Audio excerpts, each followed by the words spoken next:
All right, I think we will need to get started now. We are 15 at the moment, and we do expect others are going to join. My name is Gilbert Siame, co-convening this webinar with the Lusaka City Council and EStà, just to share our thoughts, our processes, our learning, our insights on improving food environments in our city, Lusaka, through the food desk. So I welcome you to this webinar that is really focused on what we can learn from the offerings of a food desk as one of the ways to improve the food environment. That is policies, infrastructures, governance, financing, actor collaboration, and other elements that shape the way our cities perform regarding food. We have a 1 hour 30 webinar where we will share presentations and question and answer. I will provide the first presentation, then City Council will come in and also have Bianca from EStà also making a presentation. We are not here to just share, we want to learn, want to get feedback on what we're trying to do, but also want to inspire and see if we can support others who are thinking in the direction of setting up a food desk. And really that's really the purpose why EStà is convening this alongside us. And I just want to mention that should you not feel comfortable to have the session recorded or being recorded, please let us know. Just send it to EStà, send a message to EStà, and then EStà Africa, and then they'll be able to find a way to address your concerns if you don't want to be part of the recording. Otherwise, you want to record for the purposes of sharing with others and also purposes of reflection in the future. So that's on your rights as participants. Before I share my initial input, I want to request EStà to say 1 or 2 words as co-conveners, and then we can go into the first presentation. EStà.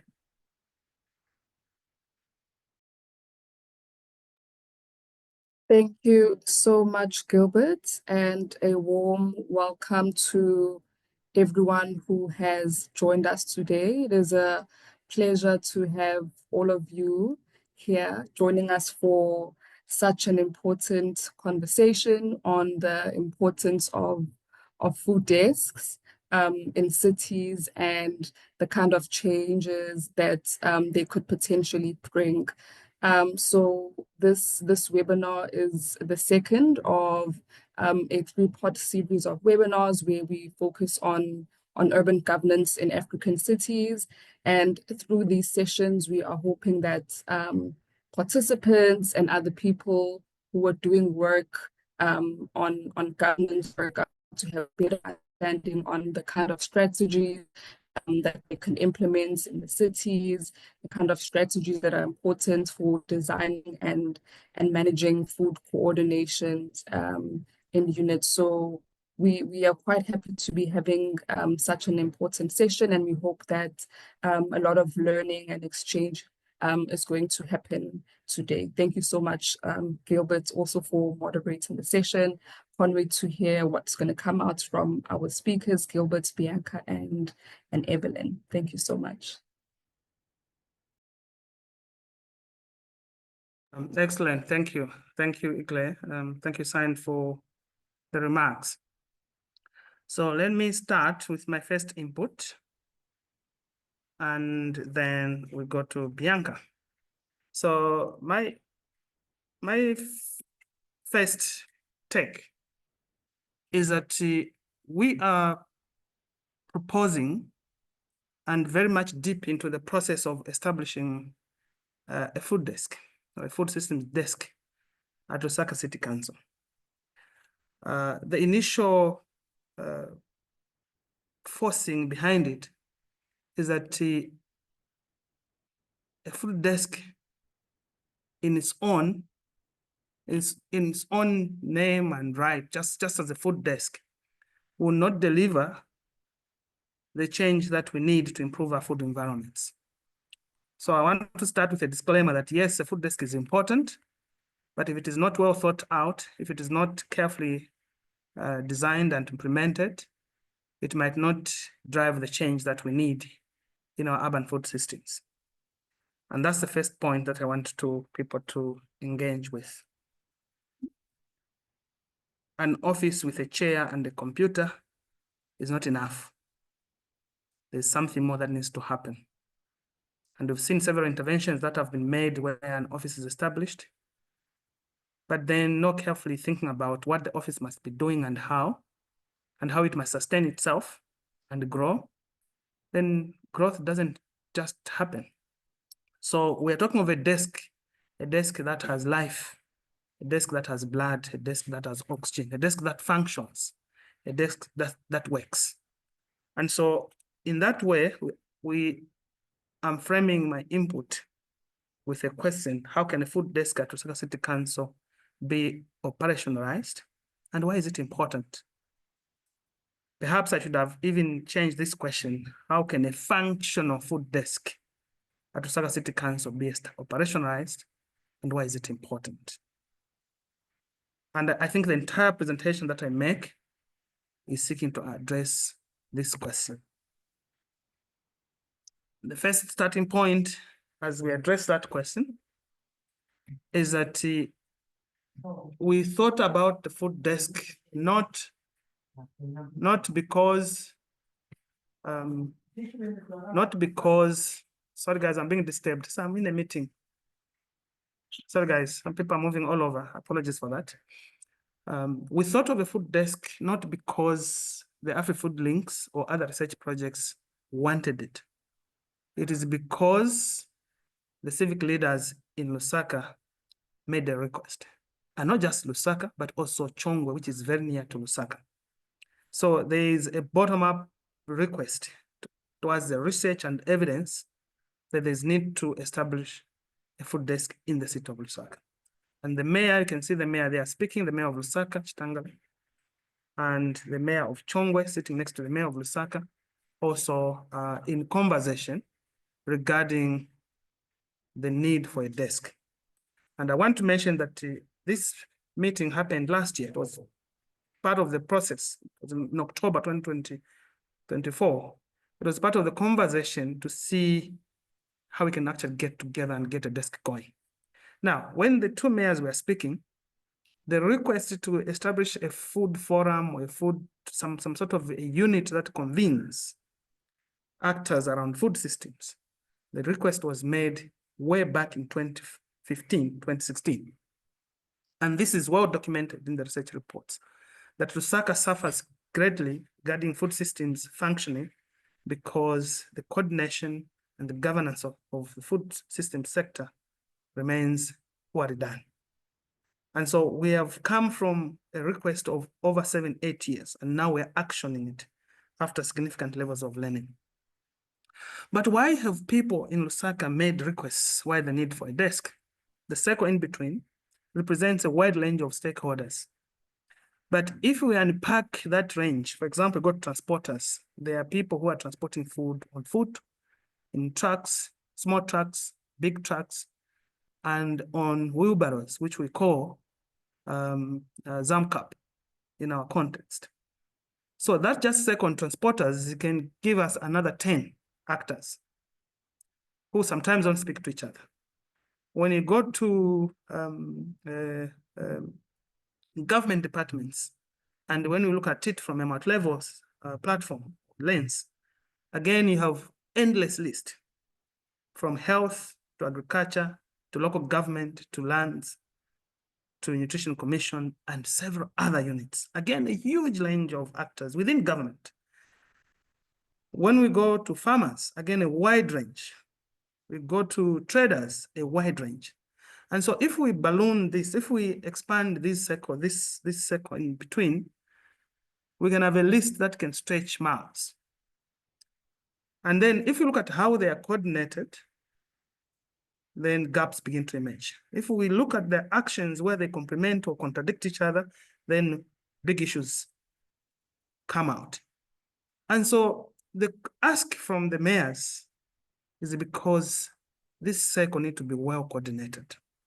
We have not even added cooperating partners. If we add them, the list is long. This cycle needs to be better coordinated. The actions of these actors need not create problems, but need to create benefits for all involved. And so if better coordinated, the assumption is that, and the argument is that actors can play complementary roles, and this can ensure a functional food systems because several nodes within the food system will function better. The multiplicity of actors need coordination. And as we look at this, we also, the argument is also informal food system actors play a crucial role in delivering nutritious, affordable food for households and for individuals. But these actors, the informal actors, receive the least attention in terms of policy. So there's need to center them in the conversation.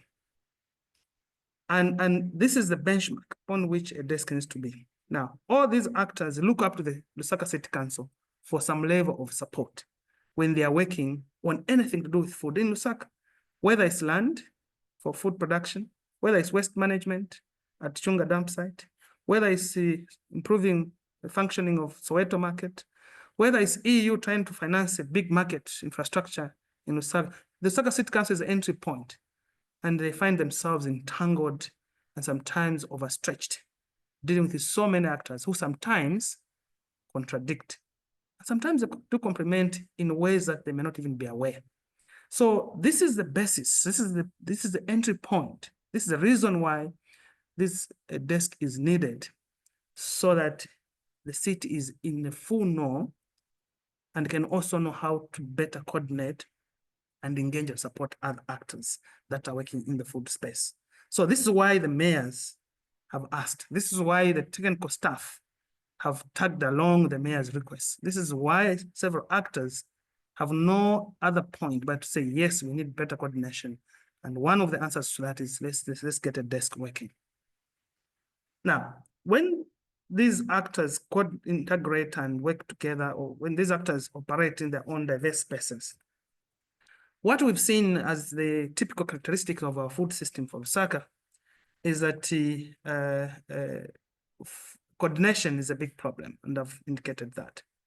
Then performance of public food markets. You don't need to do much research, you just need to visit. They function in their own way and they deliver food, but they can do better. They can be clean, levies can be better coordinated, they can be more accessible to diverse genders and diverse ages and diverse levels of ability. They can deliver safer food for everybody. We can better trace where the food is coming from. Our markets of the food system, our farms that are near the city can increase capacity for storage. They can increase capacity for processing. And we're looking at processing that speaks to the needs of the city, needs of the actors involved. Market information can be better accessed. And we're looking even at information on what goes in, what goes out, how much food goes in. How does that influence the pricing?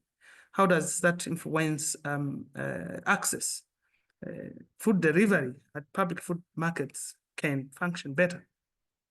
But also there are questions around farmer control or role in food pricing and selling, because mostly this is done by brokers and agents who are often not accountable to anybody. They play very crucial roles, very important functions. But if they work against or don't support the farmer, then one loses, one gains. And all these limitations provide basis upon which we argue that there is need for Lusaka City Council to better support the actors that are hindering better performance in these points from 1 to 7 plus more. Now, as I said, we have not just come from nowhere to say we need a food desk. We've been grappling with this for many years. And some progress has been made. He was, with several other actors, worked together with CATS and developed what is called the Food Policy Council to address coordination gaps and improve governance dynamics around food systems.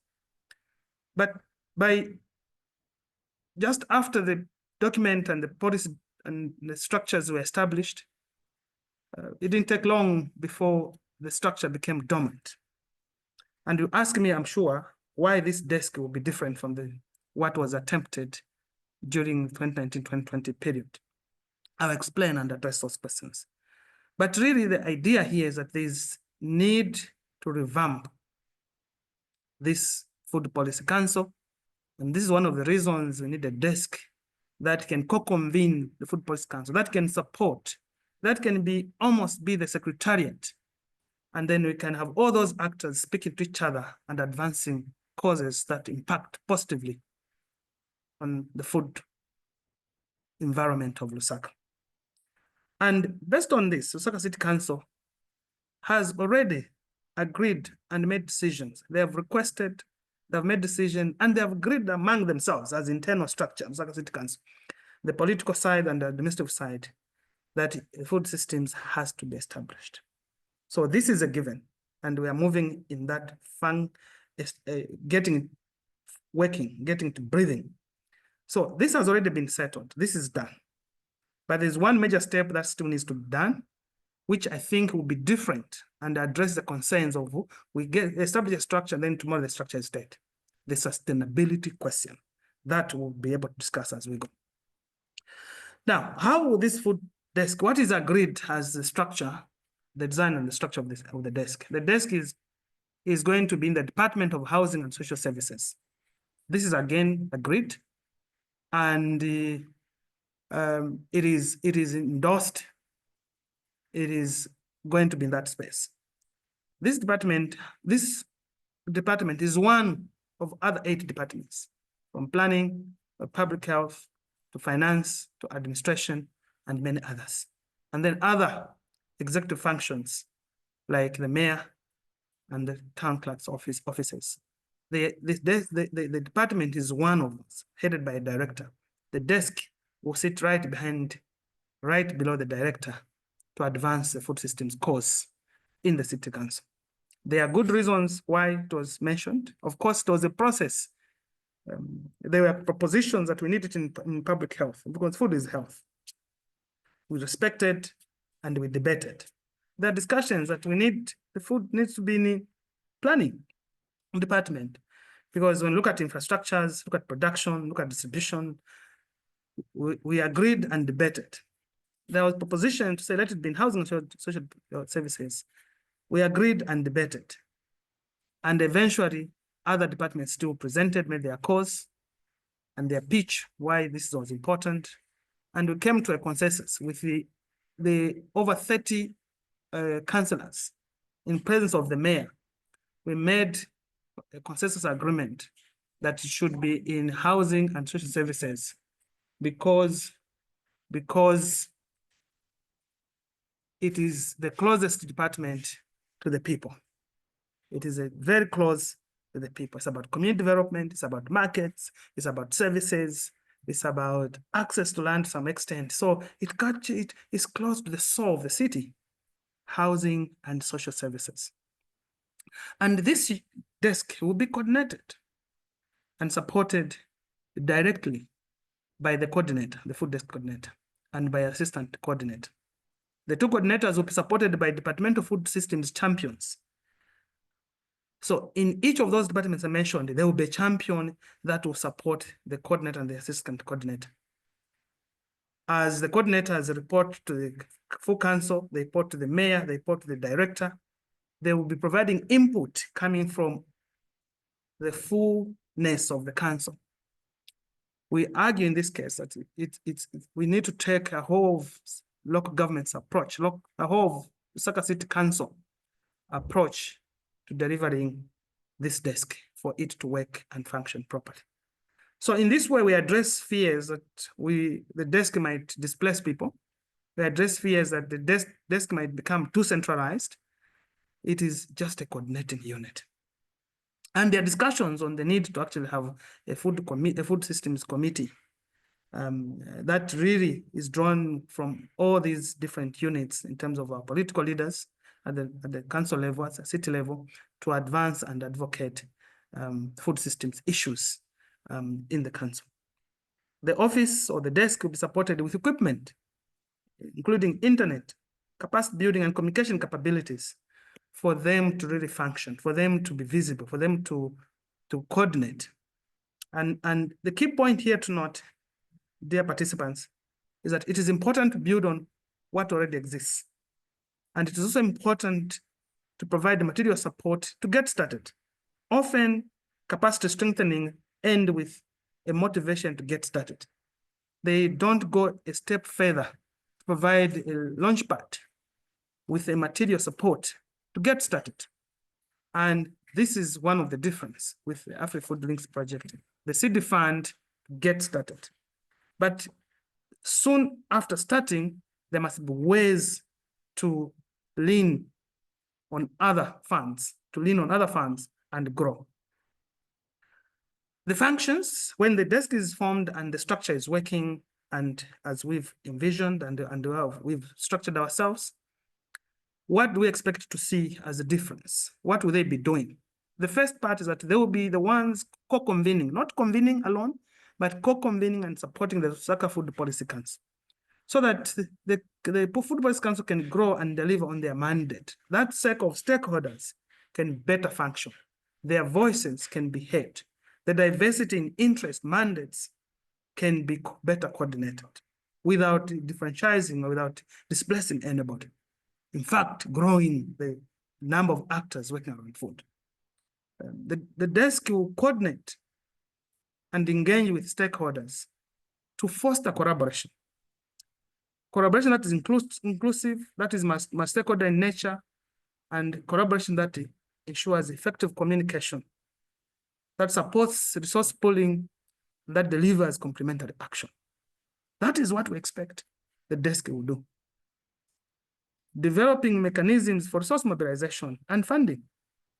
This is another function that we expect the two coordinators working with their champions and the other executive officers within the council to really see food as one of their primary mandates, just as they see public health, just as they see garbage collection, just as they see land use planning and development control. Can the food rise to that table? There is consensus that yes, it must rise to that level of function, that level of status. But for it to rise to that status, it needs to have a home. It needs to have space. It needs to have visibility. It needs to have human beings, staff that wake up and think of it as an important line function that they need to perform. And therefore, eventually our goal is to have a desk that is financed through municipal budget. The other function includes, pushing for inclusive actions and also managing diverse interest. As a researcher teaching in the university, one of the most difficult things that people don't mention, but it's very difficult to deal with, is hidden, but hidden or invisible but expressed interests.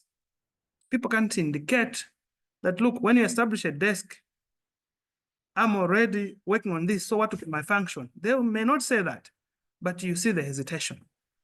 So slow conflict or silent conflict, that is very typical in spaces and activities of this nature. When we say coordination, when we say putting the council, some actors might feel threatened. And that's important to recognize, that's important to engage and to deal with. So we do think the desk, one of the primary functions of the desk will be to actually manage that.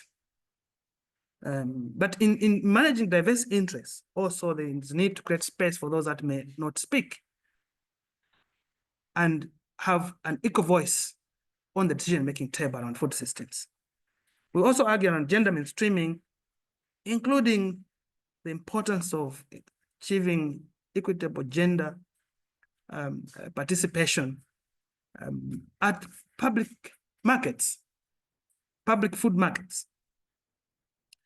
The other important function we put forward is the desk will do data-driven decision, support data-driven decision-making, collecting, analyzing, and presenting evidence that decision makers can easily engage with and use. Not the complex science that we might be engaging with in the universities, but simplifying that and presenting it in a way that sometimes offers scenarios for decision makers to make a disinformed decision about certain issues. For example, it is very political and very difficult to engage about how to deal with food agents. There are extreme thoughts. One thought that comes when we discuss this in research and in spaces is get rid of them. Another thought is that they're very important, keep them. Another thought is that let's coordinate and integrate them. Another thought, leave them the way they are. Another thought is these are political spaces that we cannot really sow our hands into. Otherwise, hands may be seen to be political. And so when the desk is in space, the idea is to say these are difficult issues that require nuanced analysis. What are the possible pathways to an effective engagement with those issues based on evidence? With so much research that has happened in Lusaka food systems, there's so much evidence, but it is scattered, it's all over. And sometimes addressing several issues would want to say, if it is markets, what is the best way of improving markets? If it is street vending, what is the best way of dealing with the street food? If it is distribution, what's the best way to do that? And then scenarios are built. And we're not saying within a year, within 2 months, this will be done. We are seeing this as a lifelong. We are seeing this to be a function beyond our time. But it has to start now. Some work needs to start now, little as that work might be. Then participatory food governance, participatory food systems governance. We expect the desk to strengthen engagement, build transparency processes and accountability through civic participation and collaboration. So this is very close to interest management. But beyond the interest management, to broaden and effectively open the space for people to fully participate. For the formal sector to participate, when the formal sector and the formal sector speak to each other in a much more transparent way, they already speak, but they can speak to each other more. If a big chain store goes to buy food from vendors in Soweto, and they don't go themselves, but they send another agent go and buy, we want a conversation that a big chain store can indicate that, look, without Soweto market, we will not have food supply in these chain stores. Sometimes. We want commercial farmers to be transparent that without informal vendors, food vendors, the farms will have no market. And when there's that transparency and conversation, other people know the importance of those issues that are often not talked about, but they're very important. Things that I've said, we've eaten foods in hotels and you hear anecdotal voices that food comes, there's a way to buy food. The hotel itself may not go buy food from there. And so colleagues, we are really looking at increasing visibility of the food systems that has happened in the city. We are really looking at improving reporting and communication. This is my last slide. You might ask, how will this be sustained? There are certain things that we've intentionally started putting in place in order to make the desk function, in order to make the desk deliver what we've discussed, but also beyond and grow into a respectable entity that can truly convene. What are these? Number one, this initiative of a desk in Lusaka is anchored in institutional requirements and procedure. The council and the mayor and the technical team and stakeholders in Lusaka have agreed. But we need to anchor this agreement in a council resolution. This will be passed. Evelyn will speak to this, but this will be passed. Work is in progress. I think work is already going to committees. When it is passed through a resolution, then it becomes binding. So it cannot just disappear, especially if the champions continue to function. So that's one difference from the Food Policy Council that was established some time back. This is going to go through a full council resolution. Number two, the desk is being supported, or the whole approach is tripartite in nature. The academia, University of Zambia in particular, civil society and NGOs and the Lusaka City Council are working on a tripartite agreement to share roles and responsibilities, including mechanisms for accountability. Again, it's not anchored in one space. The academia, which has been doing quite a lot of work around food systems in Lusaka, CSOs, which have done phenomenal work, Lusaka City Council, which has done wonderful work, now having a formal shared agreement. And this is very advanced, very, very advanced, to anchor, support, structure, but also build sustainability. The third point why we assure the desk is going to deliver on its mandate is that there is a seed fund to get started and grow. Like I said, many other efforts, they end at recommendation, or they start with one-off fund. But we have a seed fund that will run for us at least a year plus, going to 2 years. And if the desk will be there and they perform the function, not if, when the desk gets going and they perform the functions, we are very sure that we'll grow and it will be sustainable. Then there will be governance interventions. The governance interventions, the softer things of improving coordination and everything, these will be directly linked to material aspects of Lusaka food policy environment, food environments. What are the material aspects that will be linked to the governance aspects, including the conversations and innovations that will be undertaken by the Food Policy Council? These are one, rethinking and improving markets, rethinking and improving food loss and waste management, rethinking and better improving the role of informal actors, food safety, funding and actor coordination or resource pooling, urban planning and food production, and as the city grows, plus many more. So there is a software coordination governance part, but really linked to the priorities of the city, of the food sector in the city. And we find that becomes very inspirational, becomes very motivating, and becomes measurable in many ways. Just as governance in its own right is important and can stand on its own right, but when you deal in a work in a space that is highly dynamic regarding specific food aspects, food systems aspects, it is crucial to look at the governance part in relation to certain things that people wake up and worry about every day, like heaps of food going to the dump site. Then the other difference that this desk has, that capacity strengthening is a continuous process. It's not going to be one, and that's why it's taking the tripartite approach. And so far, the city and ourselves are grateful that we've already received capacity strengthening from EStà, and that's why Bianca is in the room partly to speak to her engagement with us at some extent. And this is a respected institution that is behind several accolades that other institutions have benefited. So we've been taken through some of the processes physically here in Lusaka in literally the last 3 weeks. And finally, it is important, and we're intentionally respecting and appreciating the importance of multi-level governance, because we understand mandates on food and the various elements structuring food performance sit in diverse institutions. And it's important to be aware of that, so that the food systems work happening under the Vice President's office, central government, does not see the desk and other city level, bottom-up, grassroots-driven, people-led processes as competition, but as complementary. And we're appreciating that and dealing with that. And that's why when you see my colleagues speak from the council, they will start with the reporting, they will indicate the reporting structure. It's not just within the council, it goes. We said up to the mayor, but it goes, the mayor and the town clerk, also linked to national priorities and so on. And so this desk is aligned and well structured to connect with.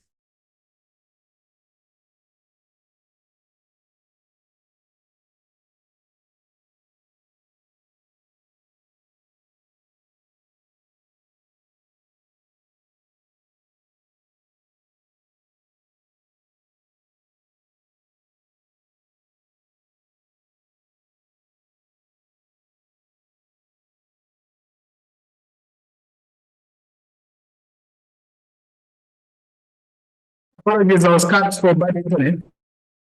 But I was saying, please let's type, make our questions known through the Q&A and also through the chat box if there's need. Just type the questions there. Able to raise those questions and be able to have a conversation further. So let me call upon Bianca. Will be the last one. Bianca. Is it my turn?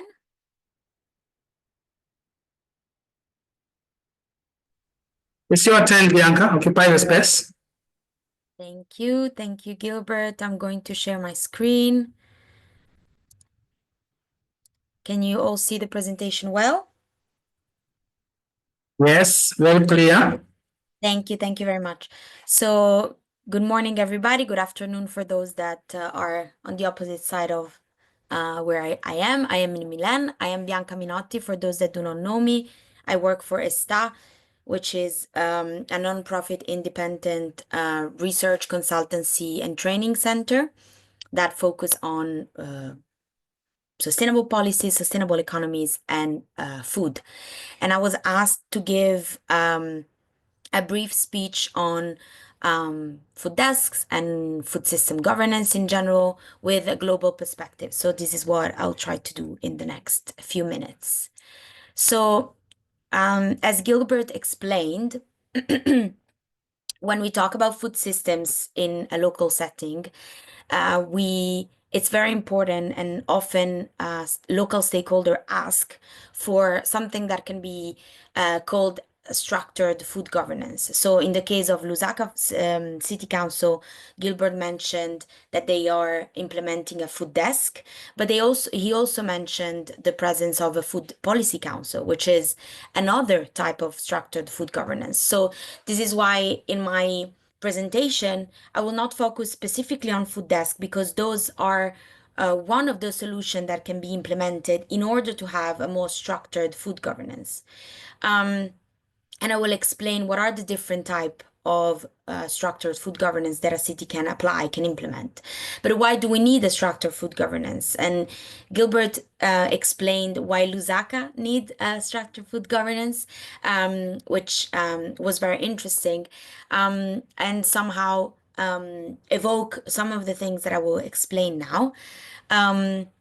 We know that today food systems are governed in a fragmented and silos way, and therefore having a structured food governance, first of all, help ensure policy continuity. So by having a structure that is within the municipality or outside the municipality, but that works in direct connection with the municipality, this help to avoid that food policies are dependent on a specific political will or short-term projects. And when I mention short-term, it means even 4 years project, which in the food policy realm and in the food policy in the policy making in general, 4 years are a very short amount of time to make an actual change.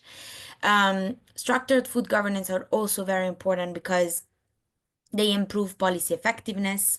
We know that in order to deal with challenges such as food security, sustainability, resilience, climate change, which are interconnected issues and challenges, we need interconnected policies. And so by having structured governance that help creating those policies in a coordinated and multi-stakeholder way, it's more effective than in producing those policies that are an actual solution to these complicated issues.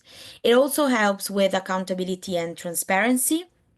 So having a structured governance means defining roles and responsibility and defining mandates, defining who take charge of what and what goals are there to be implemented. And this is very important because often there are in a city, there are many different food system projects, many different food system stakeholders that all work towards different directions, maybe all with the same sustainability vision, but without knowing exactly who do what and why, it's more complicated to have effective policies. And finally, structured food governance help in what we all know is our ultimate goal, which is to have a systemic change, and in particular to go from fragmented short-term initiatives towards something that is more a comprehensive system and systematic type of policy. So, as Gilbert mentioned, for Lusaka, this type of structure, they try to deal with different type of challenges. And I will go very quick on this because I feel many of you have either experienced this type of challenges or already know what these challenges are. But the first one that I already mentioned is the fact that we work in a realm where food system is dealt in silos. And so it's very complicated to deal with integrated issues when you do not have an integrated structure. And so this type of structure help in coordinating the different silos, let's say, the different departments, the different areas within a city in order to not have a fragmented governance, but have a coordinated governance. It also helps with trying to deal with political will and political continuity. We know that every time that we have a new city council or a new state government, we have different ministries or a different councillor, and this can change a lot. Either a food policy is supported or not. This type of structure help in having a continuity and a long-term vision, even when you have less political will or less support by the political side. They also help with funding because by giving a specific structure to those that can allocate the funding, you can either receive funding from projects like, for example, AfriFood Link, but you can also try to allocate resources within the municipality, which is the next step that guarantee a strong and coherent structure in a very long term. They also have to deal this type of structure with a lack of data and monitoring systems. Monitoring food policies is very complicated, but it's needed as any other policy. And so this structure can help in gathering data that are already there or in asking from the territory new data. And when I'm talking about data, I'm not just talking about quantitative data, but also qualitative data, and always contextualized data, territorial data coming from key stakeholders from the territory. They also deal with scaling and replicability because every structure is different according to the context, the legal and regulatory barriers that each city has, the different type of stakeholders that are involved. And so it's very complicated to take one model and replicate it in every city because there's not one solution that fits all. And every time you have to start from zero to understand what fits better the specific context that you're looking at. And finally, because this structure deal with multi-stakeholder platforms, one of the main challenges always to coordinate, make stakeholders participate, understand what are the different needs and trying to have a common vision, make them really come to events, policy making dialogues, all these type of situations that are extremely important if you want co-designed policies. And of course, there is always let's say sociological and anthropological issue with it, which is the human resistance to change, which it's one of the big challenge in governance as well. So there are, as I was mentioning, each city has their own path, and each city or local area should have their own key ingredients to work with, because these key ingredients come from their context, their bureaucracy, their culture, and so on and so forth. But from the experience of EStà, which has been working in food governance for several years and has followed different cities and municipalities and even other local type of government, we have key ingredients. We know that there are some things that are really important to make a change, to transition from very important best practices that are good projects, but they have a deadline somehow, towards something that is long-term and structured and coherent with the territory. And so here I mention few of them, but there are more, because again, every time that you go to a new city, you would have new key ingredients that make that structure work more than another. So I will go a bit quick because we don't have much time. The first one is for sure to recognize food as something that is fundamental, that is key inside of the either the constitutions or the municipal chart, or even just in the agenda of the city. And related to this is trying to understand what is the hot issue. So not just food, but what part of food is particularly important for that municipal area, for that policy council. Because when we look at food among us, we know that we need to look at food in a system way, but we also know that cities work in a vertical way, in silos. And so trying to understand what is the entry point, which can be food waste or school meals or urban gardening, and then from that entry point that make the city council understand why food is important, then go and try to make it broader, try to make it systemic.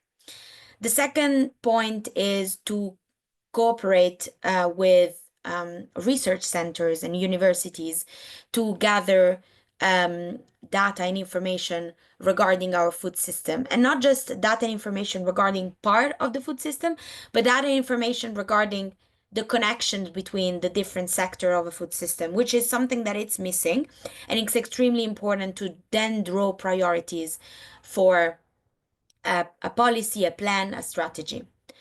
It's also very important to engage citizens not only in the understanding and the study of the food system, but also in the monitoring.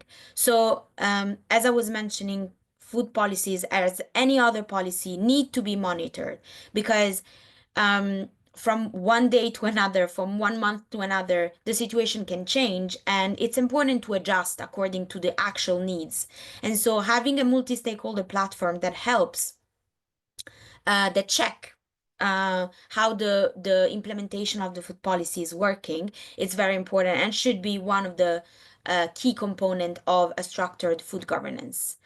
It's also extremely important to establish legal mandates and link food policy activities to operational positions.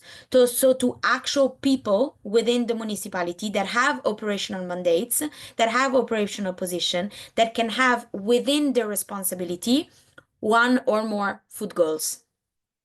Otherwise, you would find yourself with food policy champions, so people that really care about food within the municipality, that do that because they care about it, but not because they are meant to do that. And so they will always do food policy goal, they will always try to implement food policy goal in their spare time, let's say. So it's very important to have them have the responsibility and the specific role, so that they have a mandate somehow. It's also important to align political local policies to other higher level policies, so national policies or international commitments, and also to relate food policy goals to non-food policy goals. So for example, instead of creating a whole new strategy, adding goals that are related to food within non-food policy related policies, like, for example, food production into urban planning. Again, establishing structures that can be, for example, multi-stakeholder platform, or coordinating tables, coordinating desks, coordinating groups. So again, giving mandates to people to have roles and responsibility. And then finally, to allocate government funding. So you can start with projects, and it's the way in which many cities have started. You can start with projects, and then it's important to have at least a little part of the government or the local government budget, a little piece of the resource to be allocated to food, at least to one goal. Now I want to show you 3 examples that are some of the examples that we often bring to the table when we talk about food governance as EStà, because they're very different between each other, and they all work. They all come from Italy, and they all come from very different cities. And I will go a bit quick, but if you have any question, you can ask me here in this occasion, or you can send me an email later. So the first example that I want to show is the very well-known example of Milan. I think most of you know that Milan has had a food policy in the past 10 years. And as you can imagine, things has changed a lot from when they started to up until today. Today, this is the organizational chart that they have within the municipality, which is, I think, something that not many people know, even if it's public.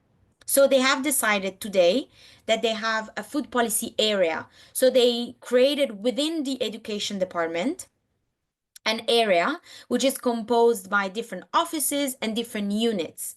In this way, they have a director of the area that coordinates the work of these different units and these different offices.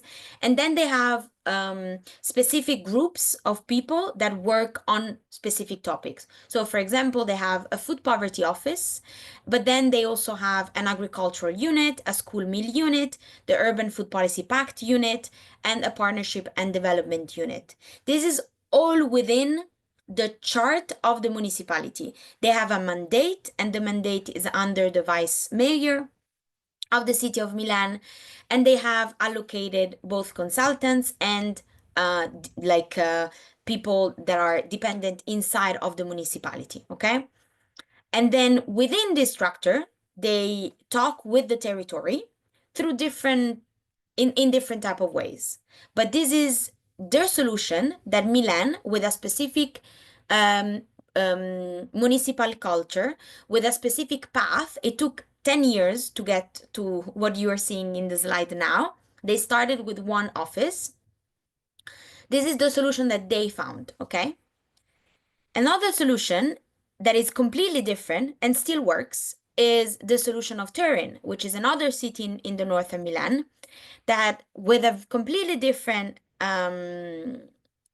context, with a completely different culture, bureaucratic culture, political culture, they have decided to create something that is called an interdepartmental food policy group, which basically is a group of food policy champions, so representative of different departments. It's coordinated by the environmental department, but it includes people from all type of departments that feel that they have a connection with food. They meet once in a while, once a month, once every 2 months, and then they communicate with another group of people that is external to the city council, that is called Punto al Cibo, which is a civil society council that includes representatives from civil society, financiers, different type of networks, universities, and so on and so forth. So this is, again, a structured governance that is completely different from the one in Milan, that still works.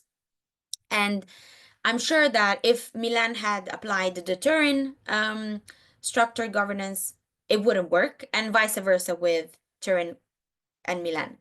And they have selected this interdepartmental food policy group also because this is a type of group that they know how it works, because they have one at the regional level. So one important key ingredient is often to rely on structures that are already there, or structures that people already know how they work. So you already have somehow, you already know how to give responsibilities and roles. And finally, the third example comes from, again, Italy, again, another city completely different from Rome and Turin, where everything started by a food policy council that was external from the municipality, was created by local key stakeholders, NGOs, universities, restaurants, farmers, like literally the territory, started a process of creating a food policy councils that then asked to the municipality of Rome to have ownership of the process, to create a leadership inside of the municipality. So they established the food council in a structured way. Today, it is divided in thematic tables where stakeholders can go around and talk about agriculture in one table or restaurants in another table, and so on and so forth. And within the environmental department, let's say, person or the organization that they talk with is a food desk that today is still work in progress, but it's already, let's say, established. And they basically communicate with the municipality in a bottom-up way.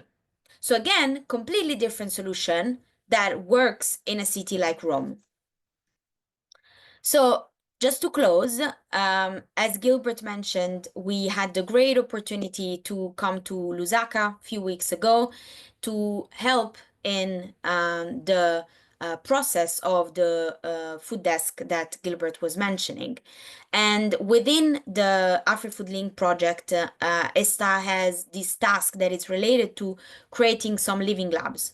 So first, I think it's important to share with you what we believe is a living lab, because around the internet you can find many different definitions of what a living lab is. And I think it's important to show that for us, a living lab is a facilitated process where, by starting from a specific need or a key question, a variety of stakeholders are engaged to take ownership and collaborate through open dialogue for common policy goals. And this is very important because our task is under the lens of open innovation. And for us, in order to innovate something that is so complicated as an administration, you can only do it through openness and open dialogue. And it's exactly what we are trying to do with the Living Labs. Living Labs are not just one workshop, one event.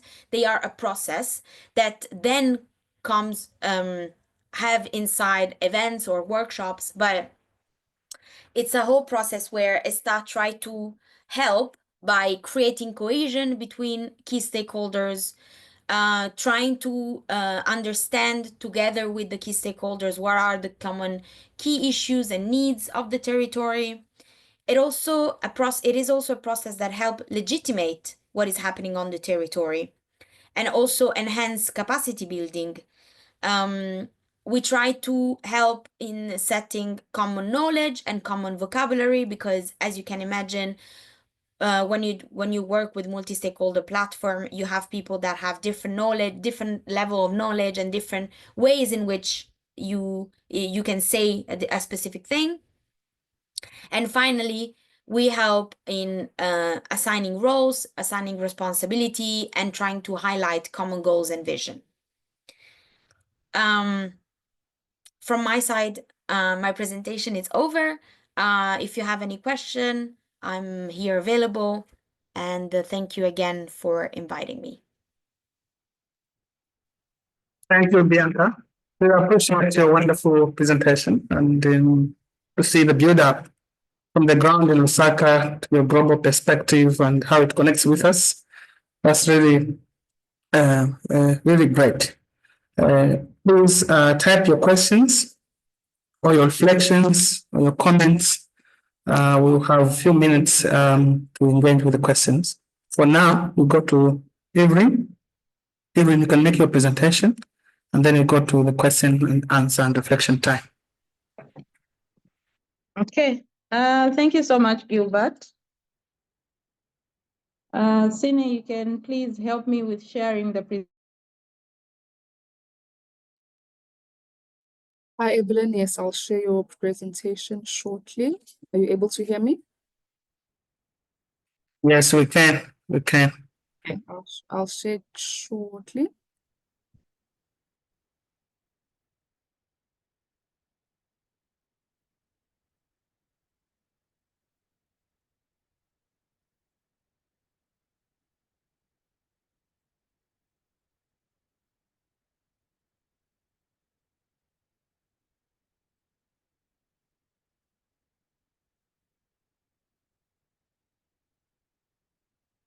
Please confirm that you are able to see the presentation on your side. Okay, yes, I am. Thank you. Perfect. Okay. Maybe still we put still presentation mode. Yes, perfect stuff. Okay, thank you so much.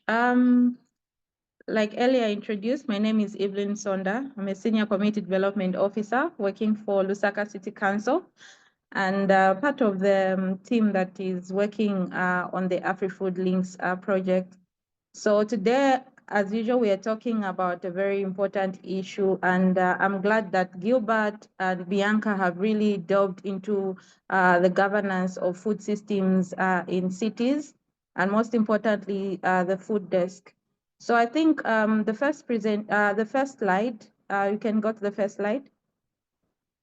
Yeah, so I deliberately put this picture just showcasing what is it that we have learned so far from the couple of city exchange visits that we have had as a project here at Lusaka City Council. Last year, we hosted cities from Lisbon, Arusha, and Cape Town. And then we also visited Arusha. And this time, we were also privileged to learn from what Lisbon municipality is doing, that is when it comes to governance of food systems.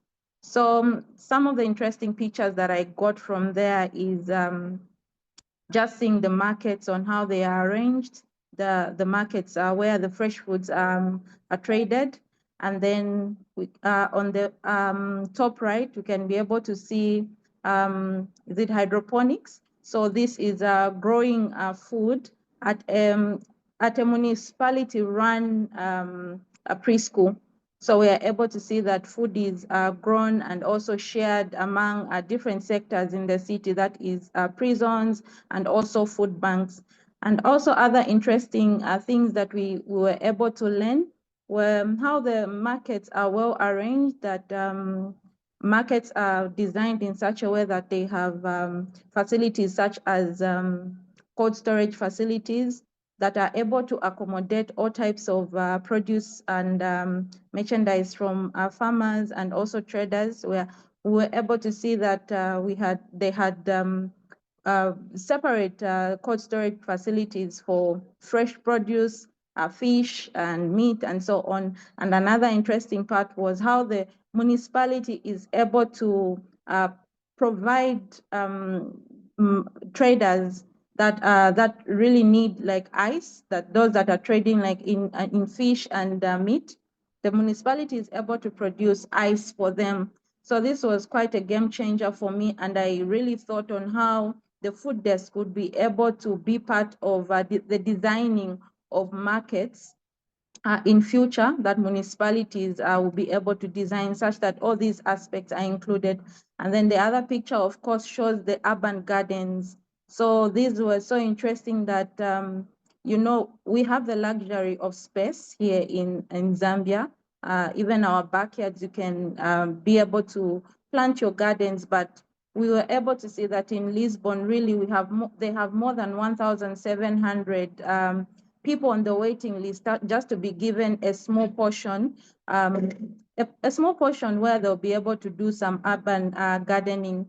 So really, this exchange visit was an eye-opener on how we'll be able to implement our food desk, on how we'll be able to function as a food desk. So I thought maybe of sharing with you these important learning exchange visits that the project has had. We can go to the next slide. Okay, so basically, going to talk about the status of food systems work at Lusaka City Council, and also how to effectively implement the food desk. On the functions of the food desk, Gilbert has really delved in that very well, and will not really emphasize on that, but maybe we just talk about one or two. And then we'll also talk about what is needed for the food desk to function, and how to tailor the food desk to Lusaka's context. I mean, all cities have different contexts, but we want to see how we can tailor it to our context as Lusaka City. And then we're also going to look at the value of the food desk to the city, not only to Lusaka City Council, but just the city as a whole. What value will this food desk bring? We can go to the next slide. Okay, so the status of food systems at Lusaka City Council is that different departments have got a stake in food systems. And most importantly, the Department of Housing, the Department of Public Health, its main role when it comes to food systems is that it enforces regulations, inspect food establishments, educate food handlers, and take actions against violation. So they have a very important role when it comes to food systems, and we are able to see how they are able to incorporate their services and their tasks with other organizations to ensure that food safety is upheld, most importantly, and most especially by those that are trading in various foods. And then we also have the Department of Housing and Social Services, where we come from. Really, we work together with different departments such as engineering. When it comes to infrastructure development, we always propose where the markets are supposed to be established, and also bus stations. Our bus stations are also places where food is also traded. So we manage markets and also trading spaces by allocating spaces to those that wish to be trading in our markets and bus stations. So we have quite a number of projects that are being implemented by Lusaka City Council, and of course, being implemented by different departments. So some of the projects that we can pinpoint are, so far we have two that are being implemented under the Department of Housing and Social Services. That is the Ikle Fresh Food Markets project that is being implemented in Lusaka and Lilongwe, and also the AfriFood Links project. And also under FAO, there's also another project that is also being implemented with Ministry of Agriculture, and also Ministry of Commerce, and also Lusaka City Council. So we can say that Lusaka City Council is busy in the food systems space, and there's a lot that is happening, and establishing a food desk really would leverage from what is already happening and just enhance on what is happening in the council and also in the city. Can go to the next page. Okay, so effective implementation of the food desk. So with us, what will success really look like? Because at the end of the day, it's not just about establishing a food desk, and then after the period that the food desk is going to be supported by the project, then that means everything ends. That's not how we look at it. We look at it in a way that we want to have this desk really sustained. So what we want is to ensure that the food desk is embedded in the local authorities' organogram, but is supported by all food system stakeholders. So like Gilbert had mentioned, would want to have department champions. So every department has got a stake in food systems. So Department of Engineering, Planning, Public Health, we believe that everyone has a stake in food systems. So would want to ensure that we don't know how, what if the name would continue being called a food desk, but what we want is there should be a position that should be established in the Lusaka City Council organogram, or better still, organograms for local authorities in Zambia. So once that is done, and we know that it's going to be possible because it has been done before, and other projects are also working on such systems of bringing in different roles that municipalities are supposed to do, but they're not currently doing at that moment. And we are seeing success, and we have also seen success in these proposals in the past, and we are so confident that this is also going to be possible. So once the food desk is embedded in local authorities' organogram, that will be a success for us. And also incorporating food systems in our plans, strategic plans and IDPs. We want to make sure that our IDPs really have plans to do with food systems really come out. Yes, they have plans on food systems, but we want them to be so broad. We want them to also itemize the funding systems of these food systems, even just our strategic plan. So we'd want to ensure that every department that will be contributing even to their departmental plans, they should be able to include food systems, because we have seen that everyone has a stake in food systems. And also just creating a designated office, a unit, a desk within the local authority to oversee our food systems initiatives. Currently, if you were to come to the council and ask to say you want someone who is dealing in food systems, of course, you'll be directed perhaps maybe to the Department of Public Health. Another person will direct you to the Department of Housing, because of the fact that we are in charge of markets and bus stations. But still, it will be quite difficult for you to get all the information that you want. So now we would want an office that is fully functional and well established, and so that whoever comes to the local authority, whether they would need some help or maybe they would want to bring a project to the city, that easily directed to this office, because it is something that is established. So really, once these important things are addressed, that would really mean success to us as Lusaka City Council and local authorities in general. Can go to the next slide.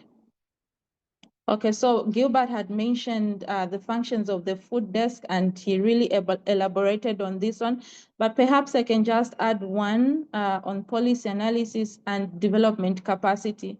So I think the past workshops that we have had on management and our civic leaders have really been so insightful, that the aspect of food system has really been people have really learned on what food systems is, because a long time ago, we just think when you talk about food systems, you just think about maybe a trading space and things like that.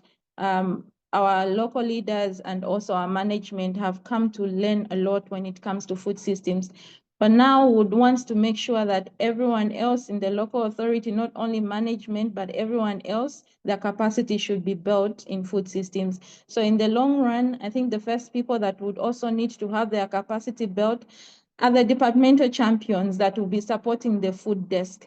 Their capacity in food systems, on how they can be able to embed food systems in their plans, in their departmental plans. I think this is something that would really want the projects to also work on. So the next slide actually shows now the reporting structure of the food systems desk. Yes, Gilbert had mentioned on how the reporting structure is supposed to be when it comes to the food desk. So this is not concrete. It's subject to amendments and additions. So what we envision is to ensure that food systems discussions actually just don't stay within the local authority. Of course, we have a senior community development officers that will be handling that are already doing some projects in food systems, and in this case, would say the AfriFood Links project, and the senior community development officers will be feeding in the food desk. So if you notice the food desk, like Gilbert had mentioned, really, the director will have all the rights, and he'll be coordinating, or he'll be supervising the food desk. And once that is done, it means we are guaranteed that almost every day when the director goes for his management meetings, items that are in the food desk, anything that is needed, is going to be shared with management. And of course, from management, we'll have full council. And in full council, this is where we find the whole aspect of a council, the technical and also the political side. So this is where all the information that is going to be generated from the food desk is going to be shared in the full council. And from the full council, of course, the full council is chaired by the mayor. She is part and parcel of it. So in a way, she's also going to be fed with all the information that will be coming from the food desk. And from the full council, the information will be shared with the district development coordinating committee. So this is a committee that has been established in almost every district. There is this committee where all the developmental aspects of the district are shared. So there are different players that are in this committee, different ministries. So once this information is shared, we'll be able to see a situation where we'll be able to work together with other ministries. And sometimes I feel this is a very important aspect, in that a lot of projects are being implemented by different ministries in the food systems. And it would be nice to see a situation where you work together and put funds together and be able to do your work in a way that will bring in a lasting impact on the community. And from then on, the district development coordinating committee will have to report to the provincial development coordinating committee. And we are so happy to say that once this is done, it will actually be easy for the idea of the food desk to be shared or to be taken to cabinet, so that a position for a food desk, or whatever it will be called, can be able to be established, because everyone in the district will have to know what the food desk is all about, and how the food desk will be able to benefit not only Lusaka, but the whole Zambia. So we can go to the next slide. Okay, so what is needed for this desk to really be fully functional? So I think one of the first things that we really want to do is we have to map our stakeholders. There's a lot that is happening in the city when it comes to food systems. So we really need to understand different stakeholders and their roles and their responsibilities in food systems, and how they can be able to contribute to the functioning of the food desk, either materially or even in human resource, because this is really something that will really help with ensuring that the food system really works to full capacity. And also, we need to create a food systems database. So this database is very, very important, because our idea is to ensure that all the decisions that are going to be made in the food systems desk are going to be based on research. And I think having Dr. Siame as the embedded researcher on the AfriFood Links project has really been a plus, because there's a lot of research that is being done. And most of the decisions that most of the ideas that are being brought on the food systems desk are not based on people's opinions, but they are based on research. So really we would want to create a food systems database that will be able to help us when it comes to decision making and even planning of the food systems desk. And last but not the least, we would love political and technical support of all players in local authorities. And so far we have seen the political support that we're getting from our civic leaders, and most importantly from our mayor, who's really been a champion of food systems in the city. And the help and the support that she has given us is something that is so much commendable.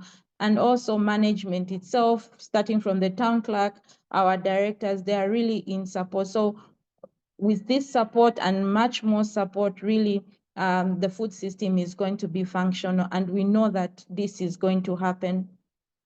Next slide. Okay, so how can it be tailored to Lusaka's city's context?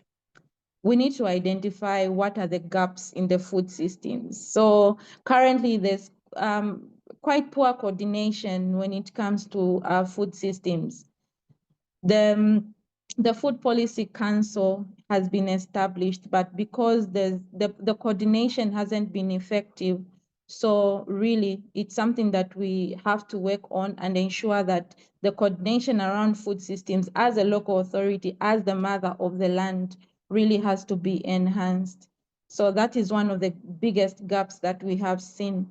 And the fact that Lusaka City Council is, or all local authorities have the mandate to manage urban planning that incorporates farming, transportation, provision of markets and bus stations.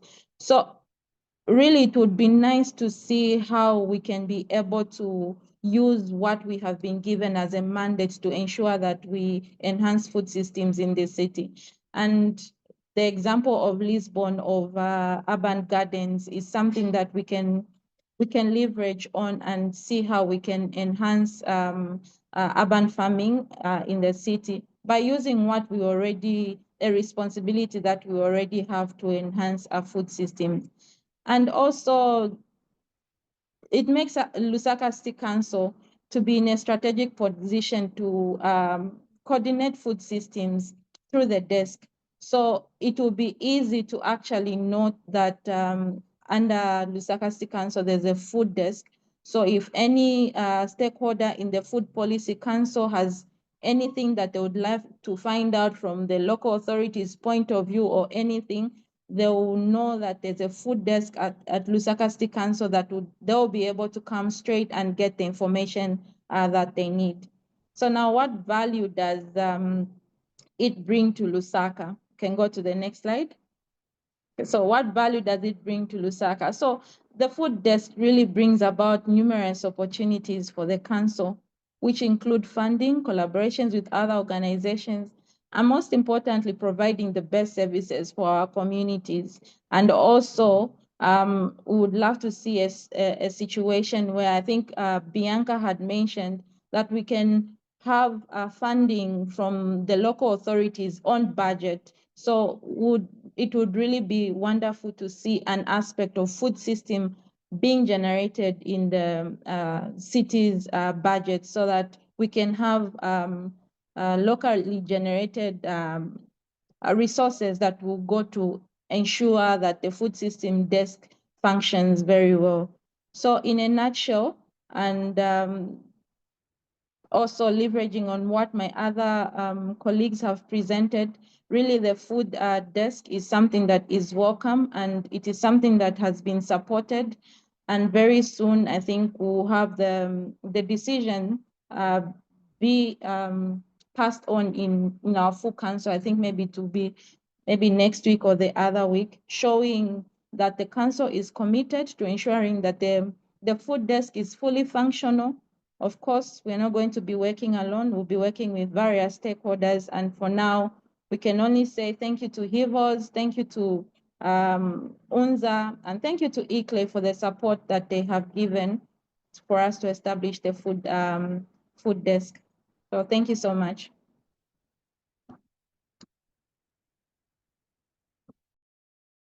Right, thank you, Evelyn. Thank you so much. We are on top of the hour. We are supposed to be closing now, but maybe we can accommodate a few questions, and I'll quickly pick from the chat. First is Bianca. Bianca, there's a question for you, which is about what you see as the low-hanging fruit for cities. You having worked in several spaces supporting local governments, what would be the low-hanging fruit? You can even look at maybe a place like Lusaka what is the low-hanging fruit that they can local authorities can start with as they expand and grow. Then Evelyn, there's a question for you. We can all try to answer this very, very briefly. Evelyn, there's a question for you. And the question is from okay, let me just read. But the question for you is, I think it's from Luke. Yeah, it says, Evelyn, building on your comments, on your comment about coordination challenges of the Food Policy Council, is it correct that one of the key roles of the food desk will be coordination of the Food Policy Council?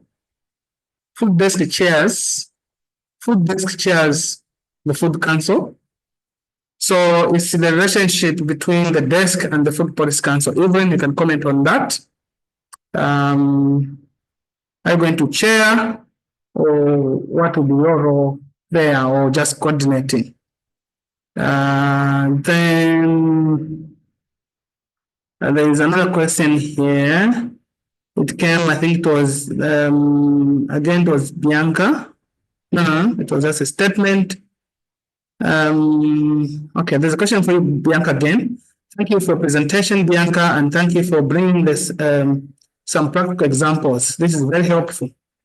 In Italy, to what extent does the national government support the food systems agenda? Or are the three of these cities adopting structured food systems governance for improved efficiency? So to what extent does the central government support the food agenda at the city level? Some questions were already answered. And Luke, I'll answer your question on the tripartite approach. So let's start with Evelyn, then Bianca, then myself. In a minute or less, that we are back time. Good morning, good afternoon. I'll take up the question. I'm with Evelyn. This is Walia. I'm working with Evelyn on the food desk. Okay, Evelyn has asked me to take up the question. I think the idea of the food desk is to coordinate all the stakeholders, and part of the stakeholders are part of the food policy. So we work hand in hand with the food policy. The Food Policy Council is embedded in the local authority. So it's merely to work hand in hand with them and coordinate with the Food Council as well on the food desk. So everything that will be done within the city around the work of food systems includes the Food Council, and also the food desk will just be there to coordinate and make sure that the processes are feeding, the decisions made by the Food Council feed or help the food desk function properly. So they're not going to work in silos, but we work together to coordinate the food system using the Food Council and also the other stakeholders within the city. And we hope that we can have more stakeholders on board to be part of the Food Council. Thank you, Maria. Yes, the Food Policy Council, the desk will be the secretariat and supporter, and some extent co-convening, but not to chair. The chair will come from outside, from among the members themselves. Thank you so much, Maria. Your response is perfectly spot on. Bianca, in a very brief way. Yes, so I already answered briefly in the chat, but basically to Ivan's question, we do not have a national food policy in Italy. There are no regional food policy either. Piedmont, which is the region in which Turin is now working in that direction, but Turin anticipated the work of the region. And I would say that in general, what is happening in Italy, which is quite common in many other European countries at least, is that things such as European projects that relates to food and also the Milan Urban Food Policy Pact framework, they help in understanding, in showing how legitimate food is within a city agenda. So you maybe already have inside of a city someone that is pushing the topic because they believe it's important, but by using Milan Urban Food Policy Pact framework and winning European projects, it push the the city to structure the food governance. And then I hope I answered to the question. And then the other question regarding low-hanging fruit, I mean, it's a very complicated question because it really depends on the context. But as I wrote, I think the first step should always be to understand your food system, which means to understand, as Evelyn was mentioning, to map your stakeholders, to understand what do they need, because the food governance needs to answer to the needs of the city.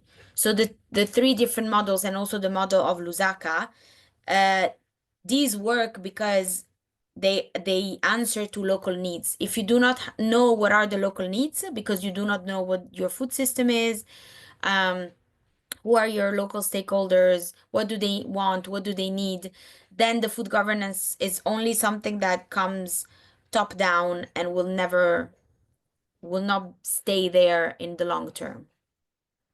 Thank you for the questions. Perfect. Thank you. Thank you so much. Look on the tripartite approach and what the agenda might look like.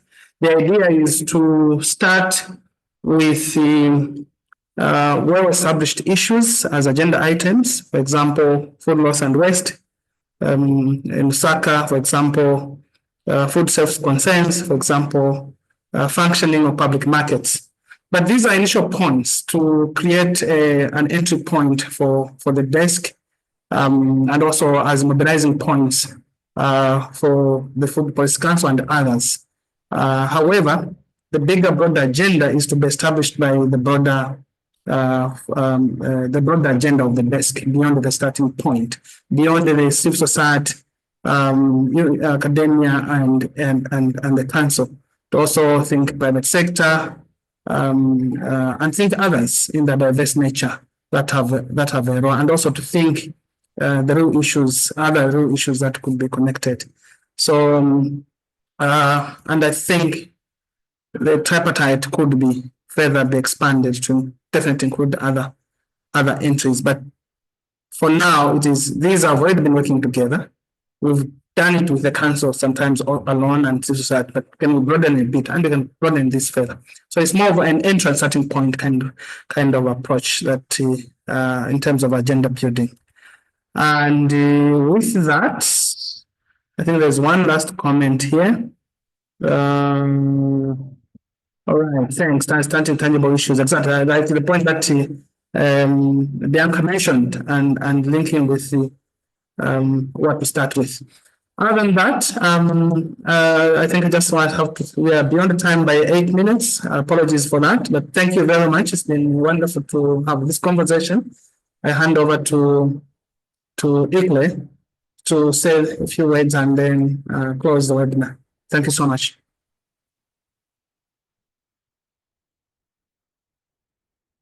Thank you so much, Gilbert, for holding the conversation so effortlessly.